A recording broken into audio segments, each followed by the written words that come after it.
Paalis na ng gubat si Basilio nang makarinig siya ng kaluskos ng mga dahon at yabag ng mga paang papalapit. Natanaw niya isang anino ng lalaki sa kabilang bahagi ng baliti. Ito ay nagsimulang maghukay.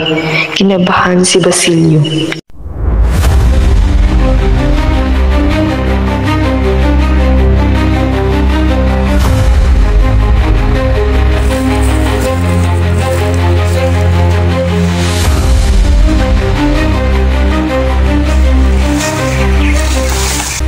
Sa malaking pagtataka ay nakilala ni Basilio na ang lalaki ay si Simon. Pinanood niya ito habang naghuhukay. Hindi nagtagal na pagod si Simon at tumaba si Basilio sa pagkakakubli. Matutulungan ko po ba kayo, Ginoo? Dinukot ni Simon ang kanyang revolver at itinutok ito kay Basilio. 13 taon na po nung ating ilibing ang aking ina. Sa puok ding ito at ikaliligaya ko kung ako naman makaganti sa inyo. Tinanong ni Simon si Basilio kung kilala siya nito. Isang taong napakadakila, isang taong ipinaglalagay ng lahat, di ba sa akin na namatay na. Basilio, nakabubatid ka ng isang lihim na aking kasasawi.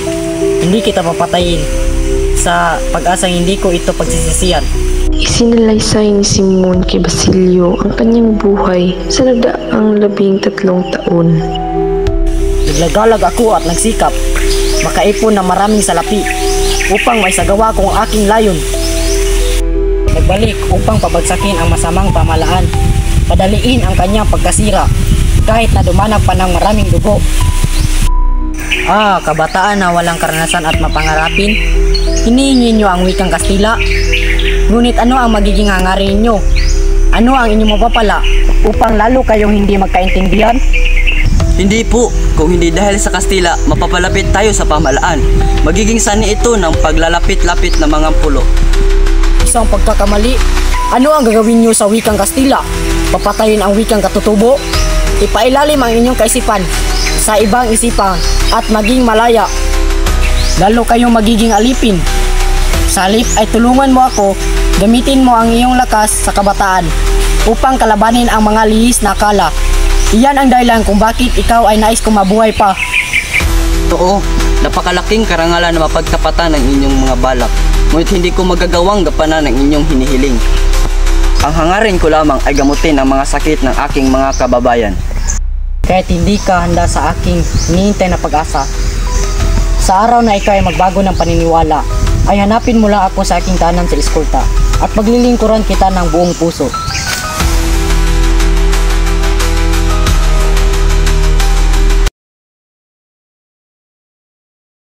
Nang magising si Huli, namumugto pa ang kanyang mga mata, ang unang pumasok sa isip niya baka sakaling makapagpadala ng biring ng 250 pisong pantubos sa kanyang ama. Ngunit walang nangyaring himala.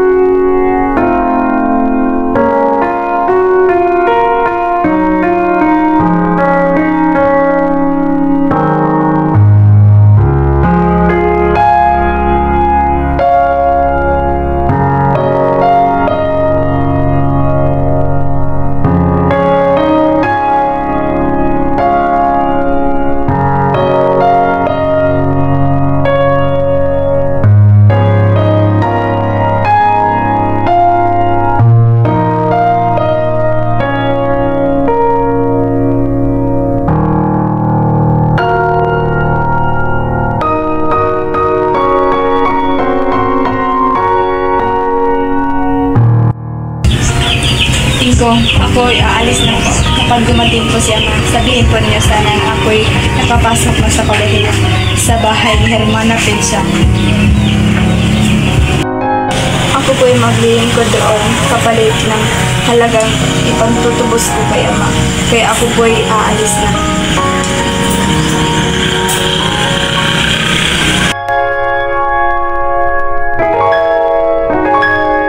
Gawa si Huli kundi magpaalam sa kanyang ingko.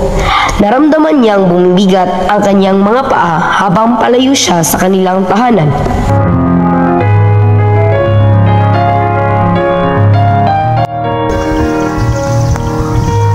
Mahal na Belen, tulungan niyo po ako. Gagawin ko po ang lahat para sa kaligtasan ni Ama.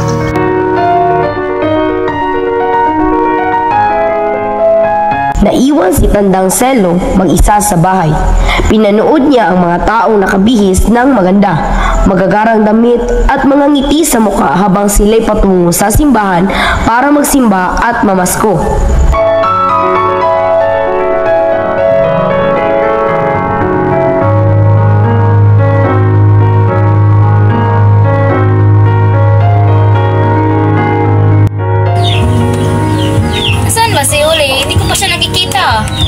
Ang mga kamag-anak ni Tandang Selo ay nagtataka sa kanyang pananahimik.